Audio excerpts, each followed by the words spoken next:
Prepare yourself YouTube চ্যানেলে তোমাদের সকলকে স্বাগত জানাই। এখানে RRBNTPC জুন মাসের ৫ তারিখের প্রথম শিফটের কিছু সাধারণ জ্ঞান, জিকে প্রশ্ন এবং সংশ্লিষ্ট তথ্য দেওয়া হল, যা আপনার আসন্ন পরীক্ষাগুলিতে সাহায্য করতে পারে। প্রতিকারের অধিকার। সাংবিধানিক প্রতিকারের অধিকার অনুচ্ছেদ ৩২ অনুযায়ী সুপ্রিম কোর্ট দ্বারা এবং অনুচ্ছেদ ২২৬ অনুযায়ী হাইকোর্ট দ্বারা জারি করা হয়। এই অধিকারের অধীনে ৫ প্রকারের রিট জারি করা যায়। ১. Habeas corpus. ২. Mandamus. ৩. প্রহিবেশন। ৪. সার্টিওয়ারি। ৫. Quo warranto. উল্লেখ্য, অনুচ্ছেদ ৩২ কে ড.বি.আর. আম্বেদকর ভারতীয় সংবিধানের হৃদয় ও আত্মা বলে অভিহিত করেছেন। আসাম রাজ্য, নৃত্যকলা ও সংস্কৃতি। আসামের বর্তমান রাজ্যপাল হলেন লক্ষণ আচার্য এবং মুখ্যমন্ত্রী হলেন হেমন্ত বিশ্ব শর্মা। আসামের শাস্ত্রীয় নৃত্য হল শাস্ত্রীয়া, যার প্রবর্তক হলেন শ্রীমন্ত শঙ্কর দেব। আসামের লোকনৃত্যগুলির মধ্যে উল্লেখযোগ্য হল Bihu, Bagurumba, Jhumur, Dimasa, Khamba Deodhabai, Ojapali. Women's premier league WPL। প্রথম উইমেন্স প্রিমিয়ার লিগ WPL ২০২৩ সালের ৪ মার্চ শুরু হয়েছিল এবং এর প্রথম সংস্করণে মুম্বাই ইন্ডিয়ান্স চ্যাম্পিয়ন হয়েছিল। তারা ফাইনালে দিল্লি ক্যাপিটালসকে ৭ উইকেটে হারিয়েছিল। ২০২৪ সালে জয়ী রয়্যাল চ্যালেঞ্জার্স ব্যাঙ্গালোর। ২০২৫ সালে জয়ী মুম্বই ইন্ডিয়ান্স। বাবরনামা। বাবরনামার রচয়িতা হলেন বাবর। এটি তার আত্মজীবনী এবং মূলত তুর্কি ভাষায় রচিত।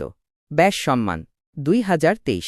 ২০২৩ সালের ব্যাস সম্মান দেওয়া হয়েছে পুষ্প ভারতীকে তার স্মৃতিকথা ইয়াদেইন ঔর ইয়াদেইন এর জন্য।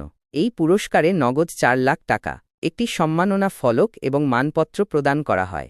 ওপেনহাইমার। পরিচালক।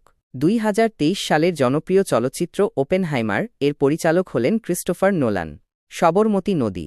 সবরমতী নদীর উৎসস্থল হল রাজস্থানের উদয়পুর জেলার কোর্দি তহসিলের আরাবল্লী পর্বতশ্রেণী।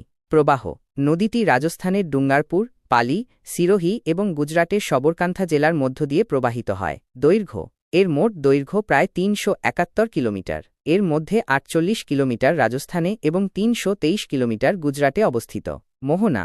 সবরমতী নদী আরব সাগরের খাম্বাত উপসাগরে পতিত। ইসরো ISRO হল ইন্ডিয়ান স্পেস রিসার্চ অর্গানাইজেশন, যা ভারতের জাতীয় মহাকাশ সংস্থা।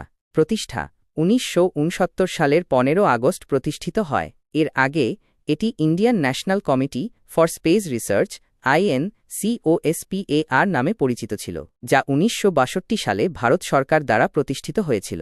বর্তমান চেয়ারম্যান ভি নারায়ণন। তিনি ২০২৫ সালের ১৪ জানুয়ারি থেকে এই পদে দায়িত্ব পালন করছেন।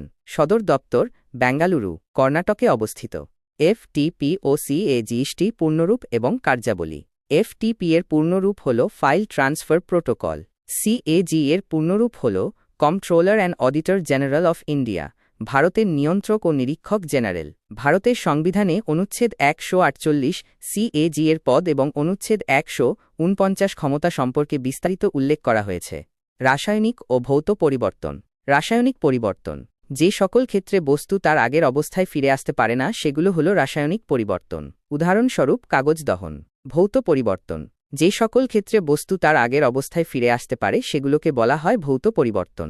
উদাহরণস্বরূপ বরফ থেকে জল এবং জল থেকে বরফ। অনুচ্ছেদ ২০০ রাজ্যপালকে রাজ্য বিধানসভা দ্বারা পাশ করা বিলগুলির ওপর সম্মতি প্রদান, স্থগিত রাখা, পুনর্বিবেচনার জন্য ফেরত পাঠানো বা রাষ্ট্রপতির বিবেচনার জন্য সংরক্ষণ করার ক্ষমতা প্রদান করে। ভারতের রাষ্ট্রপতি। কিছু গুরুত্বপূর্ণ তথ্য।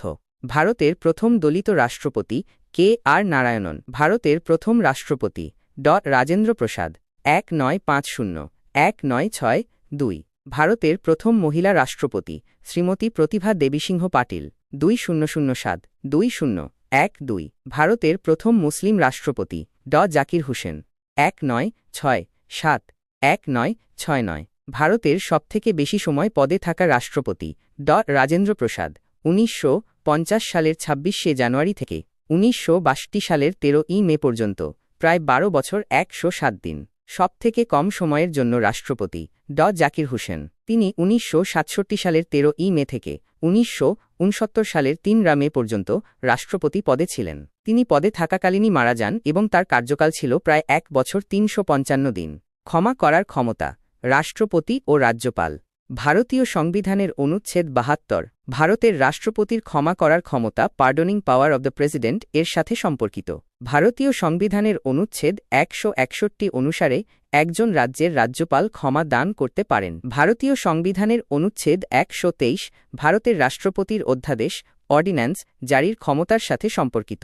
ভারতীয় সংবিধানের অনুচ্ছেদ ২১৩ অনুসারে রাজ্যপাল অধ্যাদেশ অর্ডিন্যান্স জারি করার ক্ষমতা রাখেন। অনুচ্ছেদ ৯৭ ভারতীয় সংবিধানের অনুচ্ছেদ ৯৭ রাজ্যসভা এর চেয়ারম্যান ও ডেপুটি চেয়ারম্যান এবং লোকসভা এর স্পিকার ও ডেপুটি স্পিকার এর বেতন ও ভাতা সম্পর্কিত।